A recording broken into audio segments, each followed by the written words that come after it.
Obacht, die Ente von Helga Kat Förster. 3 Rentner haben vom Himmelstor gestanden, haben an die Tür gebollert und wollten neu. Der Petrus macht auf und meint, ihr seid jetzt im Himmel. Aber eins sag ich euch gleich, da oben gibt's Regeln und an die halten ihr euch, gell? Unsere Haustiere zum Beispiel sind Enten. Wehe, ihr trampelt nicht zusammen, dann komm ich sofort und kett euch für die nächsten 1000 Jahre an eine ganz hässliche und furchtbare Frau.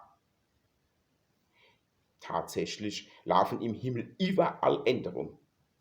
2 von diesen Pelzen haben nicht aufgepasst und sind gleich mal auf eine Ente getappt.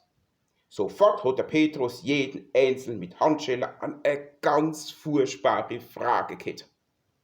Das passiert mir nicht, hat der Karl gemeint und hat anständig aufgepasst, dass er ja keine Ente verwischt.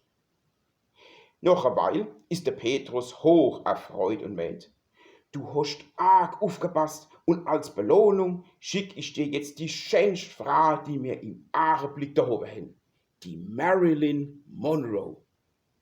Tatsächlich kommt der Karl mit der bildschönen Marilyn Monroe daher.